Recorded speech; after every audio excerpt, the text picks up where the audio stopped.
Hello everyone, welcome to MLT lectures. In this video we learn about glasswares that are used in laboratory. We all know that glasswares used in each section of the laboratory is highly specific and expensive.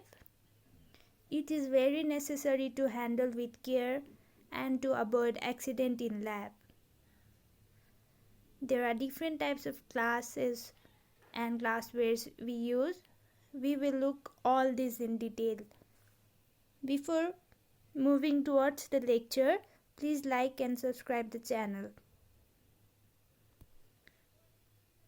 The glasswares that are used in laboratory are mostly manufactured from the borosilicate glass because it is highly resistant to the action of chemicals with the exception of hydrofluoric acid. The glasses are made up of borosilicate glass in order to withstand the breakage and sudden change in the temperature. The ingredients that are used for making borosilicate glass are silica, boric oxide, sodium oxide, aluminum oxide. Now we will look everything in detail. First we will go for beakers. Beakers have a capacity from 5 ml to 500 ml. It is cylindrical and has a spout as we can see in a picture. It is used for preparation of solution. Next is the flask. Flasks have a capacities from 25 ml to 500 ml. We can see different types of flask in lab. They may be conical flask, flat bottom flasks, round bottom flasks, or volumetric flask. Now, conical flasks, it is used for titration and boiling solution because the evaporation is very minimum because of its conical shape. It is also called as Erlenmeyer flask. Next is flat bottom flask. It is also used for boiling purpose because it can withstand a high temperature. Similar to that of flat bottom have round bottom flask. It is also used for boiling in a naked flame. The very important one is the volumetric flask. It is a pear-shaped flat bottom vessel with a long narrow leg with specific volume mark and a stopper. It is also called a standard flask. It is used to prepare reagent very accurately. Next is a measuring cylinder. It has a capacities from 10 ml to 2000 ml. It is used to measure quantity of liquid. Here the accuracy is not possible because of the wide bore of measuring cylinder. Next we have bottles. We use bottles for different purposes in lab, either to keep chemicals, either to store chemicals or keep chemicals one by one in a row. There are different types of bottles used in lab.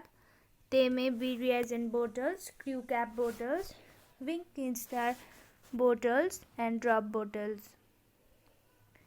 Here the screw cap bottles are used for reagent storage. The amber color bottles are used to store light sensitive chemicals, and the wash bottle is to drop the chemicals drop by drop or else to wash the slides or tubes. Next is the desiccator. It is used to preserve moisture sensitive items like cobalt chloride. It is available in different sizes. Desiccator like calcium chloride, silica gel, etc. are used. Next is the test tube. It is the most important glassware that are used in lab or hospitals. It is also called as sample tube. It is used to hold, mix and heat small amount of solid and liquid. We can classify test tube into test tubes with rim and test tube without rim. Here we can see the picture of test tube with rim and test tube without rim. Next is the centrifuge tube. It is similar to that of test tube, but the conical part is in the bottom. It is used for centrifugation and helps for the separation of solids from liquid. Then comes the pipette. It is used for delivering specific quantity of liquid. It is also used to transfer corrosive and toxic chemicals. Now, the pipettes are of different kinds. It can be classified as graduated pipette or volumetric pipette. Further, graduated pipette can be divided into serological pipette and Morse pipette. We can see the different images of different types of pipette. Here, Mohr pipette, volumetric pipette, serological pipette, Ostwald-Fowlin pipette, automatic pipette, Pasteur pipette. Nowadays, in laboratory, we are using automated pipette for more accuracy. Next is the funnel. It is used for separation of solids from liquid or liquid from liquid, and it is also used for pouring liquid solution and chemicals to the container. It is very easy while pouring. There is chances of less spillage. Thank you. These were the main glasswares that can be used in lab. Hope you like the content. Please like